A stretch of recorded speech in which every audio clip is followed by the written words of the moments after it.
বন্ধুরা সবাই কেমন আছো? দেখো একটা নতুন রেসিপি নিয়ে এসেছিলাম, চিংড়ি মাছের মালাইকারি। তো দেখো বানাতে কি কি লাগে। মধ্যে চাল মগজ নিয়েছি, কাজু নিয়েছি, আদা নিয়েছিলাম আর 4 কোয়া এখানে লঙ্কা নিয়েছিলাম। তো এটা আমি মিক্সি করে নেবো, যতটা মিক্স করতে হবে। তো আমি মিক্সির মধ্যে নিয়ে নিয়েছিলাম।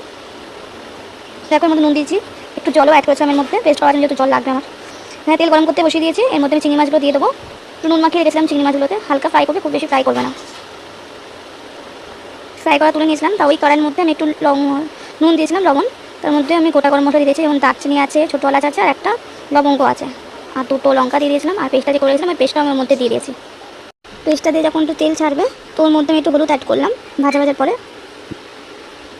কোকোনাট মিল্ক দিয়ে দিলাম এর মধ্যে, নারকেলের দুধটা। তো এটাকে একটু মিক্স করে নেবো। মিক্স করার পর একটু চিনি দিলাম এর মধ্যে, যেহেতু মালাইকারি খুব বেশি ঝালও হয় না, ঝালটা আমি দিয়েছিলাম একটু ভালো লাগে বলে আমার। ওর মধ্যে আমি চিংড়ি মাছগুলো অ্যাড করে দিলাম। মাছগুলো আমি অ্যাড করে দিলাম ওর মধ্যে। দেখো চিংড়ি মাছ যখন তেল ছাড়বে তখন আমি এটাকে নামিয়ে নেবো। ভিডিওটা কেমন হয়েছে জানাবে কমেন্টের মাধ্যমে। বাড়িতে রেসিপিটা ট্রাই করো। আজকের জন্য টাটা।